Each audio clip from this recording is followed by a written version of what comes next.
how to manage credits properly, what would you like to say? There should be a need for the money you are going for. Don't collect loan for once. They are adding interest. It's not for free. So in business, when you are adding more expense, what you should look at is, are you going to make extra income that will match up with the expenditure? You don't add up expense when you've not created any other door for income. Don't take loans and invest into dying businesses. You will not just kill the business, you kill yourself. Because you buy pressure and stress for yourself. So look at the seasons where people are buying more. When you bring in the money, you turn it over, you make your profit, you give them your interest, and that is all. Don't collect loan to prepare nice soups. Someone will tell you that I want my soul to be happy. So I want to eat food that will make my soul happy. Please, you don't do that with loans. This is the Business of Everyday podcast with Ajwa Benawa. Hello there, my name is Ajwa Benawa. Welcome to the Business of Everyday podcast. On today's episode, we are focusing on money matters, and today we are talking about credit management. So on this episode, we'll be finding out, how to manage personal loans, avoid loan defaults, causes of loan defaults, and how to make proper credit decisions. So I have with me my brother, Benjamin Amofah Frimpong, and he is a microfinance practitioner, well-versed in areas such as these. Let me welcome you, Benjamin. I hope the money is coming. Small. Hey, small. We want big. We hope for the best. Okay. Money, it has no end in terms of getting it. Sure. All right. So credit management. Is it even necessary to go for loans? So please take us through. Credit is something that when you raise it up, causes fever in some people because of some experiences.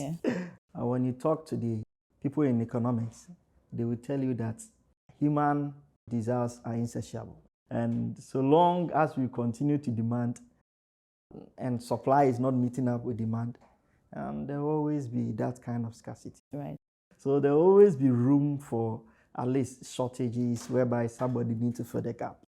So what credit does is that it fills the gap of scarcity, whereby you need something, but you don't have enough money to get that in. Okay. So what credit does, it helps you to get that money to do it. Yeah. And another thing with credit, that credit helps you to be able to patronize your, I always call it your future savings today. Okay. If you need something, let's say you want to buy a car. Currently, the money you have in your account cannot buy a car. Right. Your car is costing 100,000. You have just 15,000 in your account. You have a shortage of about 85,000. So what credit does is that, you need to, if you are to follow the normal trend, it means you need to continue saving for like a year or two. Maybe use 2 years to get the 15,000. It means you need like 8, 9, 10 years to be able to gather the 100,000. So what credit does is that it will rather get you that money today.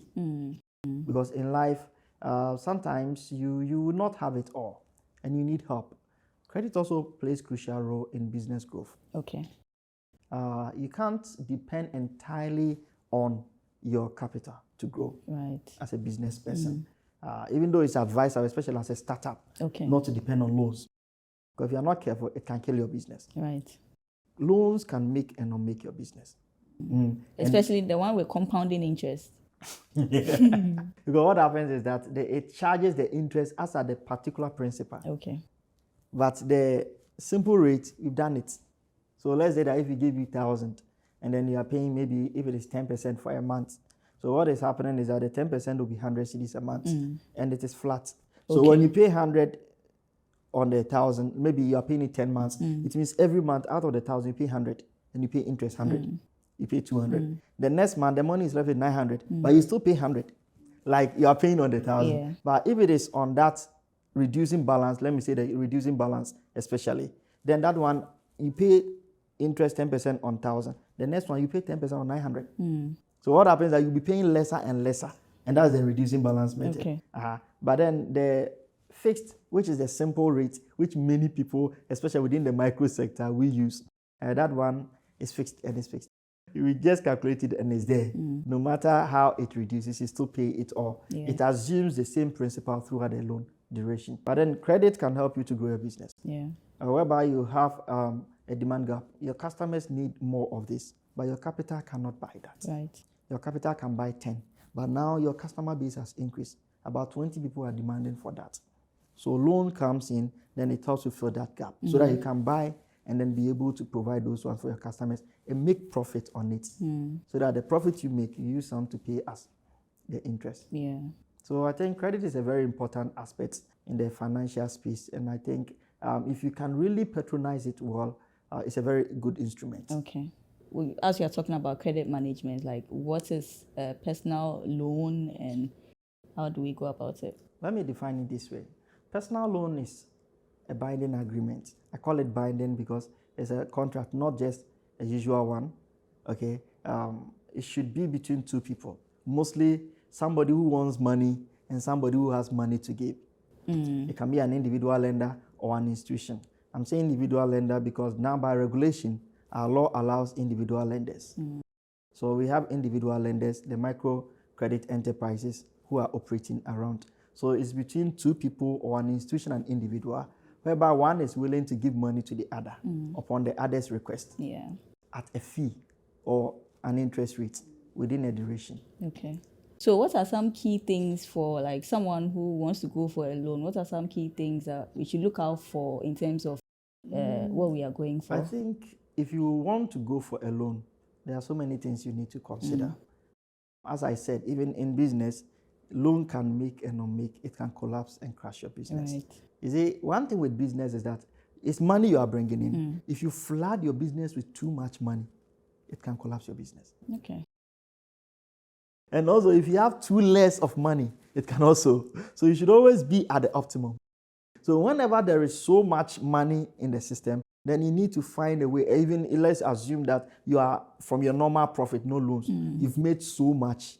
You don't just keep on putting without expanding the business to accommodate it. Yeah. You rather choose to invest it elsewhere. Because when there's too much money, it doesn't really help in the business. You get that? And with the individuals who don't really have good documentations, if you are not careful, you misuse the money. Because you see so much money, and then you have plenty money. Even after buying all your stock, you still have so much money at hand. Yeah. You get that? If you are not careful, you'll be misusing and you end up using all your capital.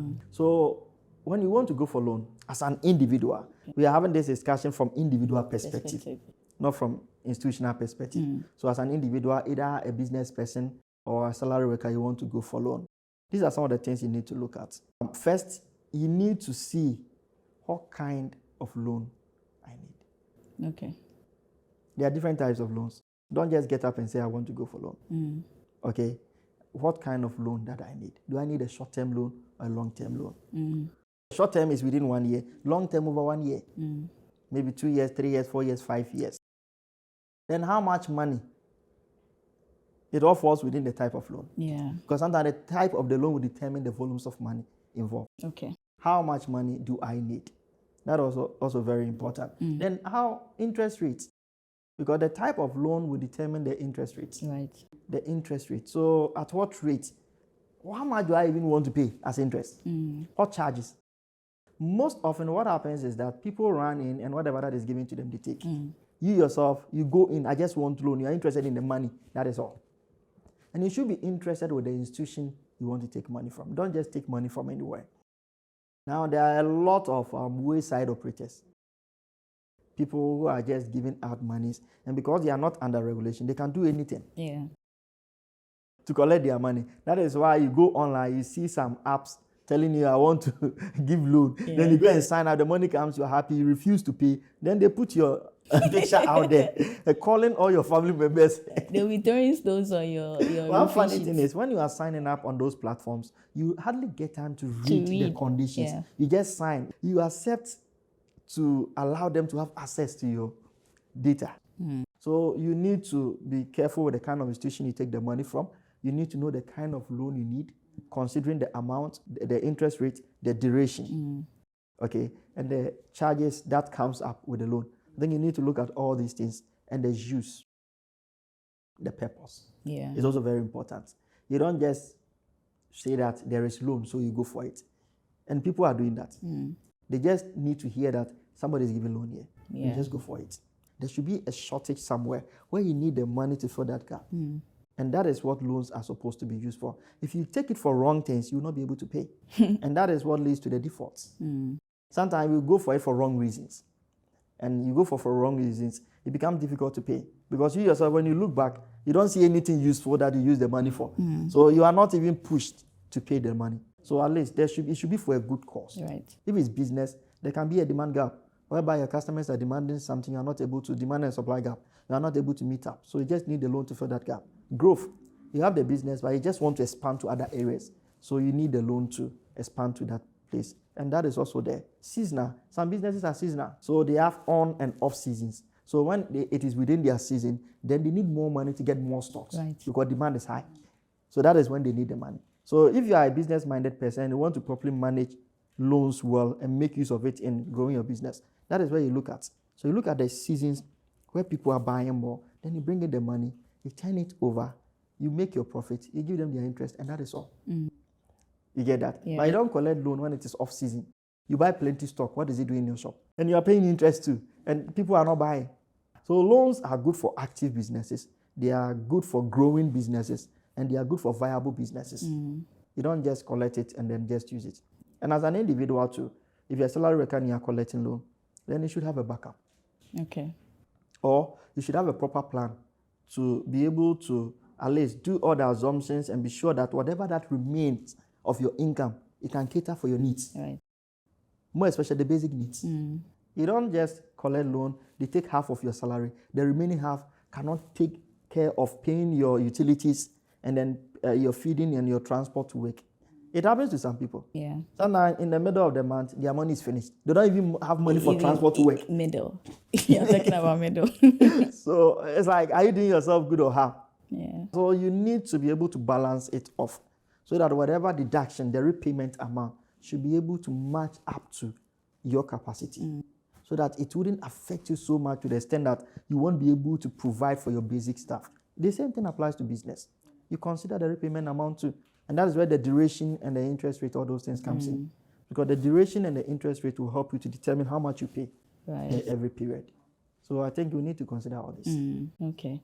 So I think earlier when you were talking, like you mentioned, like when we were talking about the startup, you said that sometimes it's not really a good thing to go for loans, especially for like startups and all that. And I think I mentioned something about compound interest.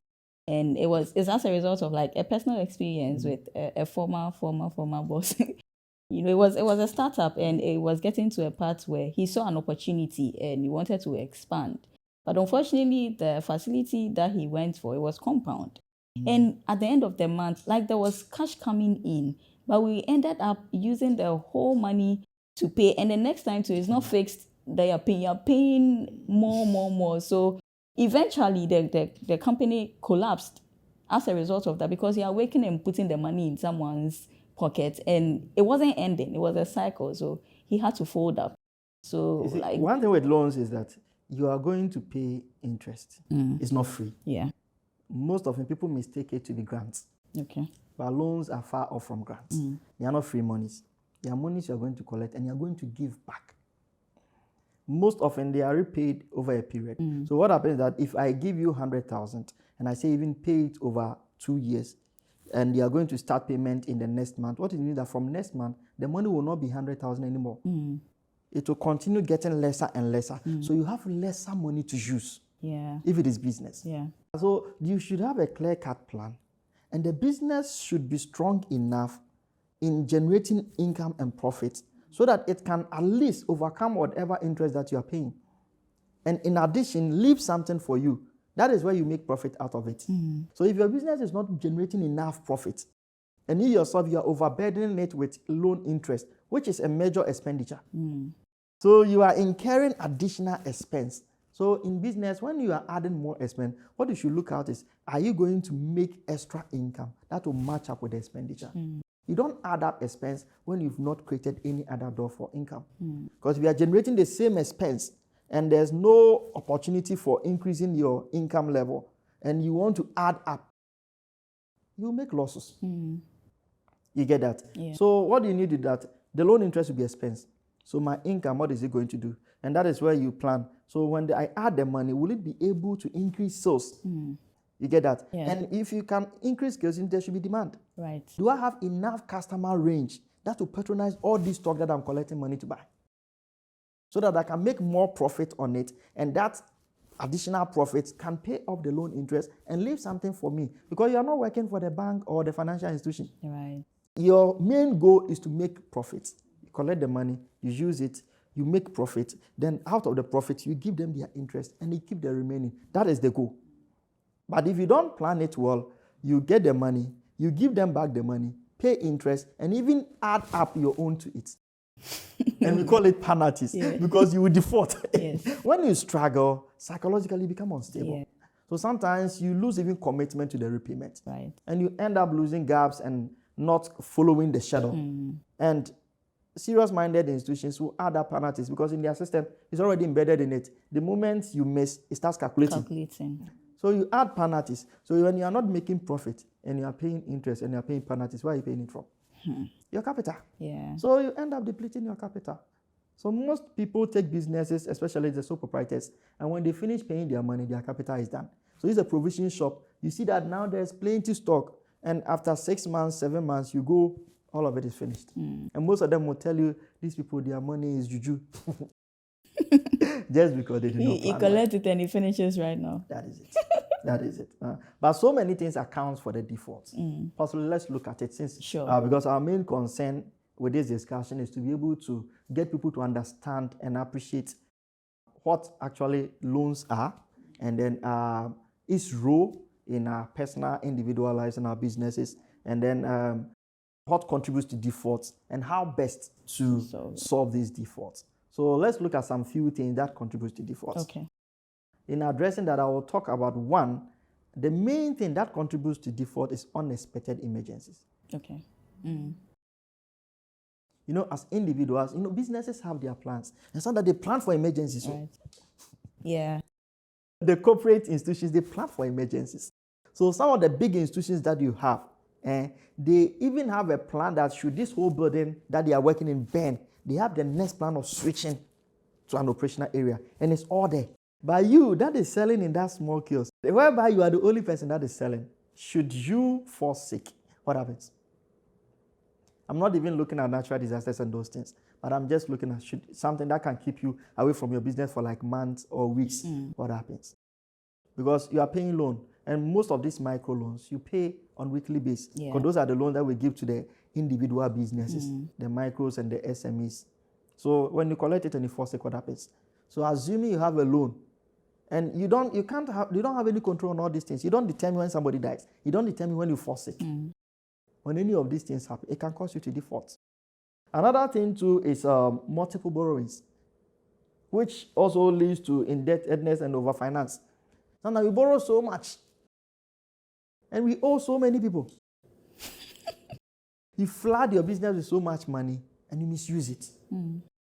So sometimes things we don't even move, you go and buy a lot of them, you put in stock, and they become like a burden to you because nobody is buying. Yeah.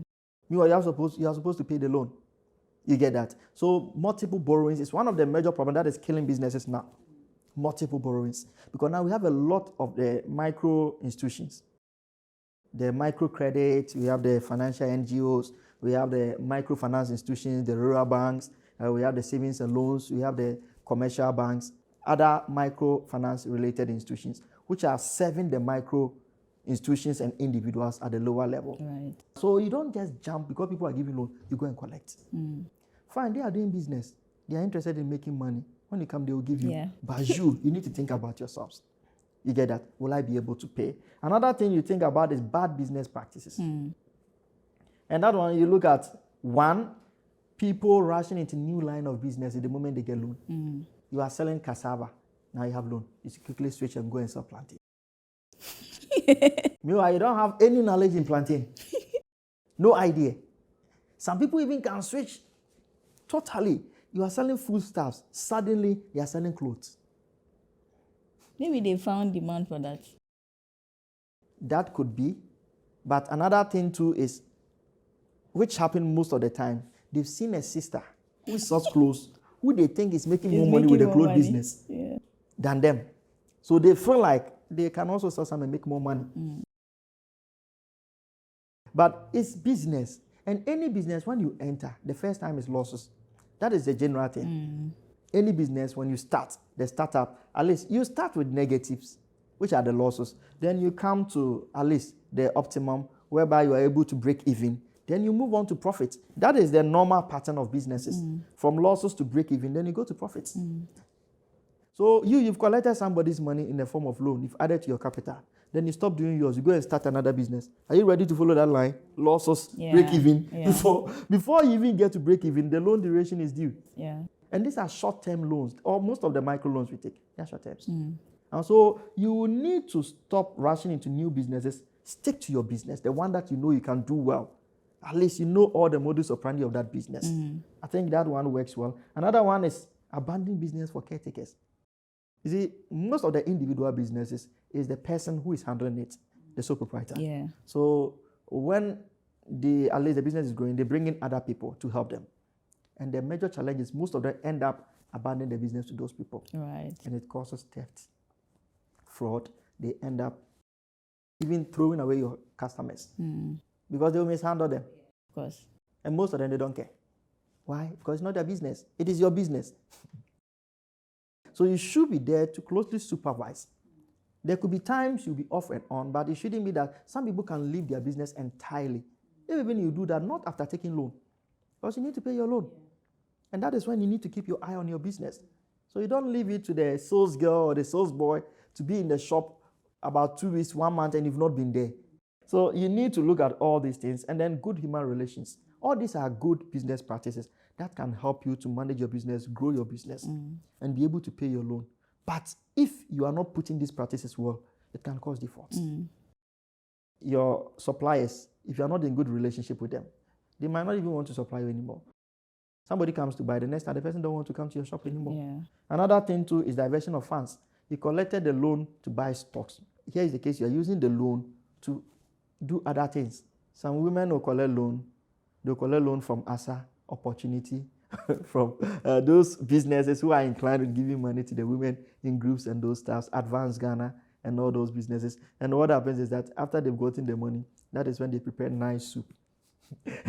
We have to choose more. No, they continue. So you see, you are spending the money on other things different, and that's what we call diversion of funds. You divert it from the main thing.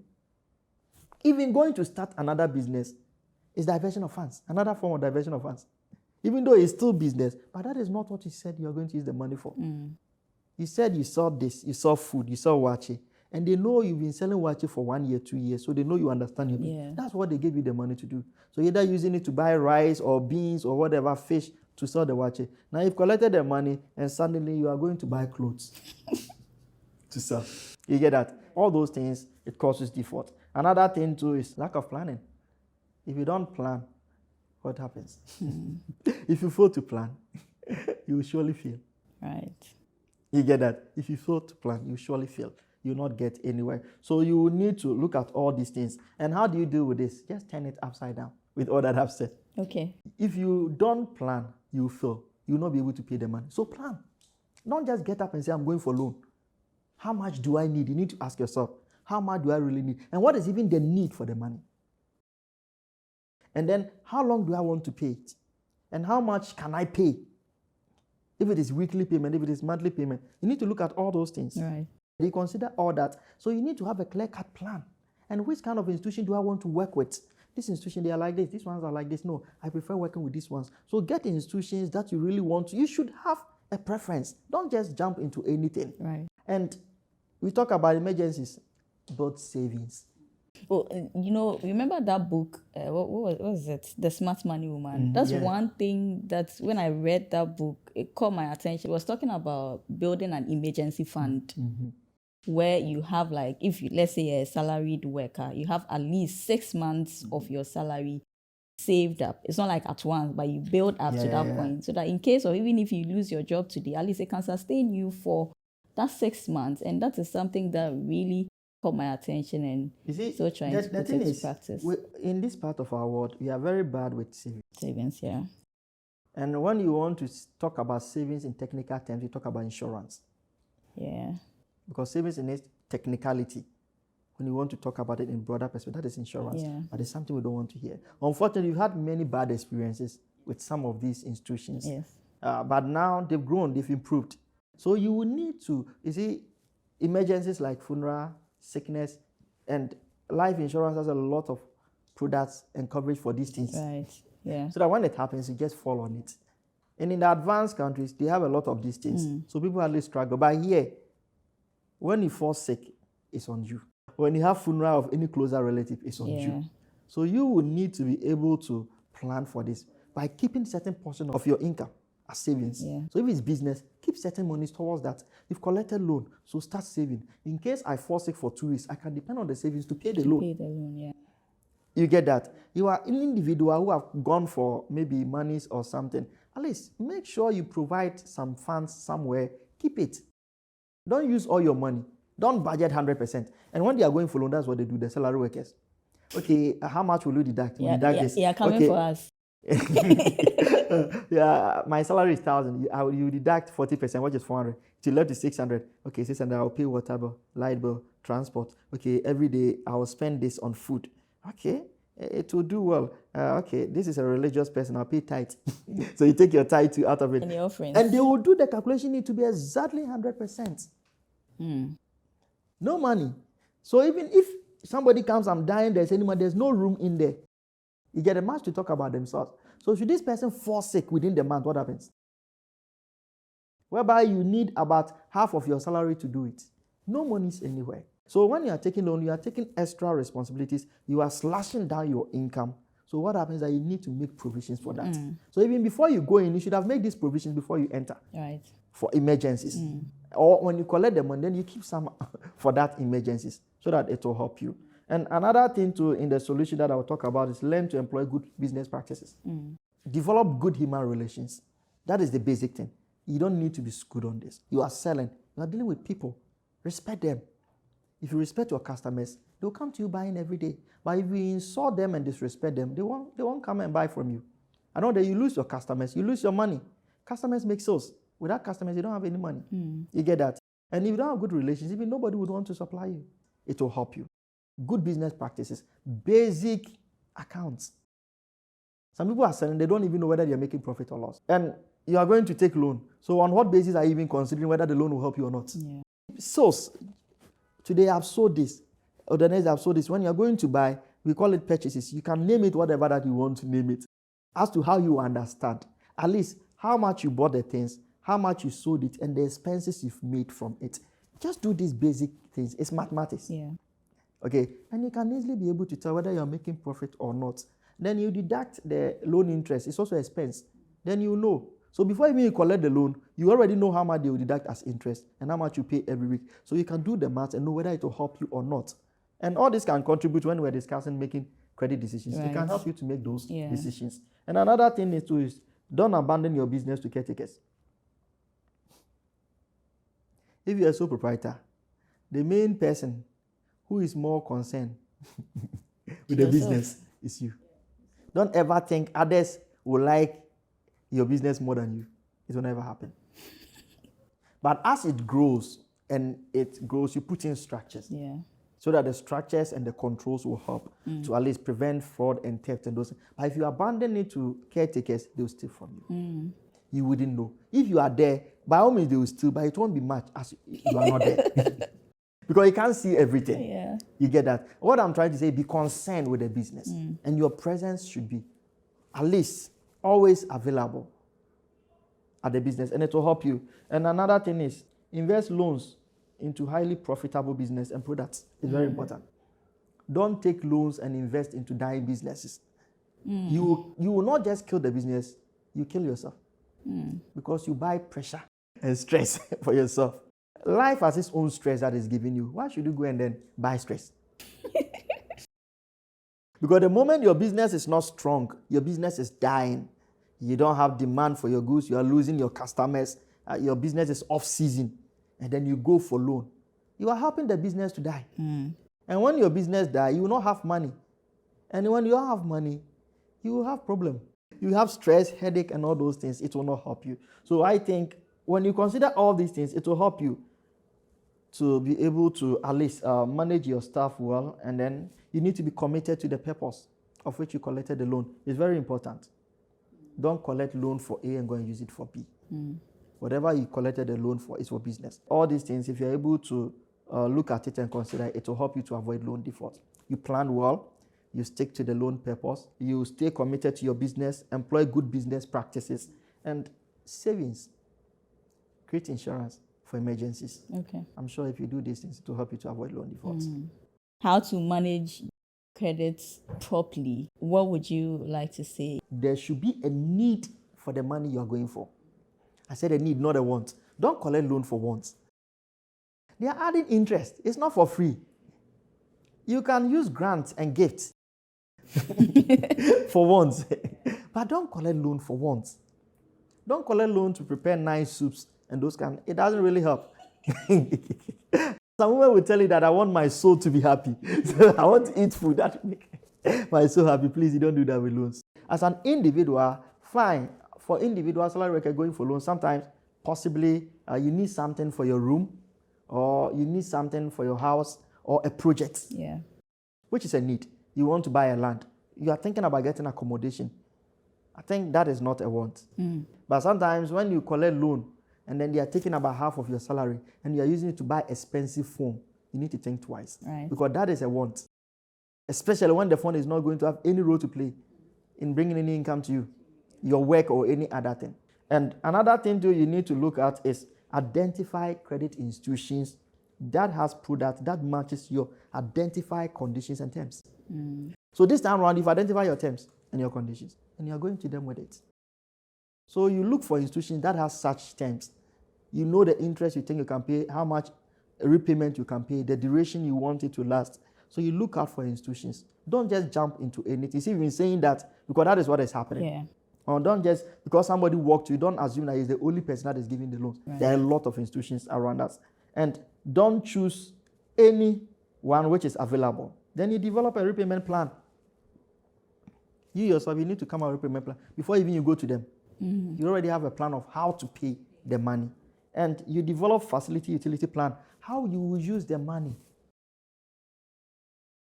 So you are selling, you are running a provision shop. You sell milk, you sell toffees, you sell biscuit, you sell this. You are collecting loan. Are you going to buy small, this? No. Which of them runs faster? You get that? Okay, the people really in this area buy a lot of milk. So let me buy plenty of milk. Then you use about 60% to buy milk. Then maybe the 30% you can spread it on the others. So that will turn faster, make you more money, then you can easily pay off the loan and the interest. Right. You get that? So there should be a facility utility plan for you. Even if it's an individual who is a salary worker, you've collected the loan, you want to buy fridge. What kind of fridge do you want to buy? You don't go and buy any fridge within 6 months, 2 months, the fridge is spoiled. And at the end of the day, the thing is spoiled, then you regret even collecting the loan. And some of them, out of that, they'll go and divert their account, salaries to pass through another different account.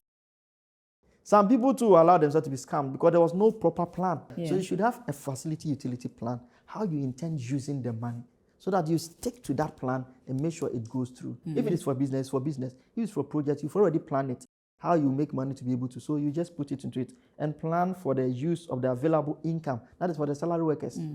You are going for salary loan, they will deduct about 40% of your money. That is what the HR laws have always been saying, even though sometimes they take up to 50%. So if they take about 40%, in worst scenario 50%, the remaining 50%, have you really drawn a plan for it? Sometimes we are so much driven by what we want to use the money for. That is all. We don't think much about what is remaining. Will you be able to cater for your needs? There should be a clear-cut plan so that you stick to that plan. So that when anything happens, you know that, no, this money, when I take it out, I will not be able to get transport after 2 weeks or after 3 weeks. You have it all well planned. You get that? I would like to talk to my brothers and sisters, especially salary workers. Please, you frustrate yourself. You frustrate your employer. You frustrate your promotions because it will affect your performance. Right. Because all your monies are deducted for loans. But if you plan well, you'll be able to collect the loans. Some people have used loans to build their houses.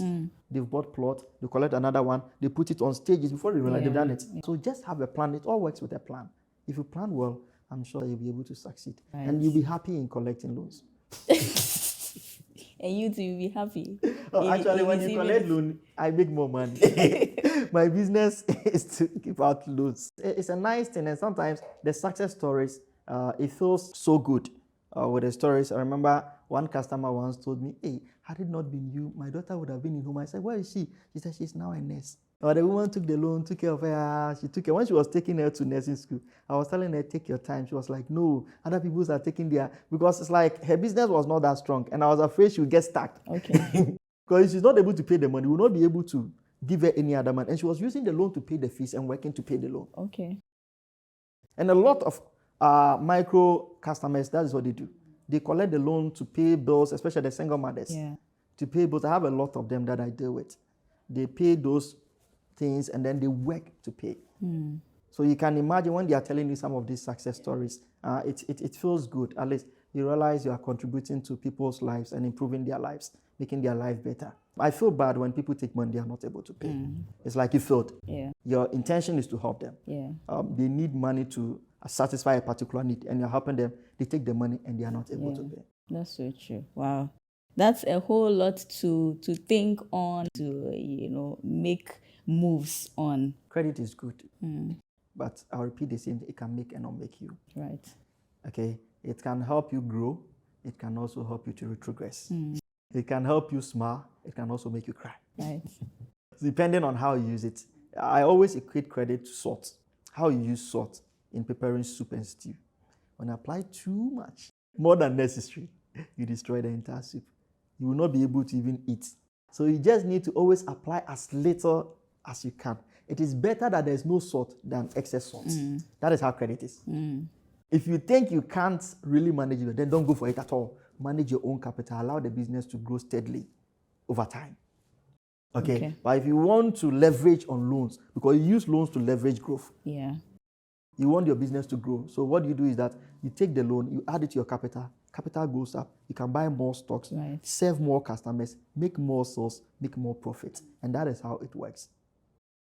But then if you can't, please stick to it. It's better no salt than excess salt. That's our last word for you. No salt. Than extra salt. Excess salt. Yeah, excess salt. So thank you so much, Ben, for connect. So last thing, maybe someone is more interested in the things that you are talking about and wants to connect. Any channel or mediums through which they can connect. Okay, you can connect to me on Facebook, Amofah Frimpong. You can also connect to me on my email, jbffoundation2020@gmail.com. jbffoundation2020. I'm more active, channel my communications through the emails. Okay. Yeah, right. So on the emails, I think we can have a talk. If anybody wants to discuss anything or you have anything of concern, okay, I think we'll be available to help. Awesome. All right. Thank you so much, Ben. And we are glad you came. This one, it will really help us and everyone that's going to watch. So thank you so much. And thank you too. And I would like to appreciate you and your team for the good job you guys are doing. Let's keep it up. Some of this information, people need it. And you may not know how it's contributing to people's lives. Yeah.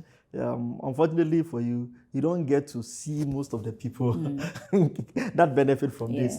Unlike us who provide service directly to them, and you can get to hear from them some of their success stories. But I'm very positive. There are a lot of success stories out there. You're changing lives, you're transforming lives, but at the blind side, you don't see it. So let's keep it up. Sure. God bless you so much. Sure. Amen. All right. Thank you so much, guys, for connecting again. It has been Money Matters, managing credit facilities. Thank you, and I'll see you in the next video. Bye.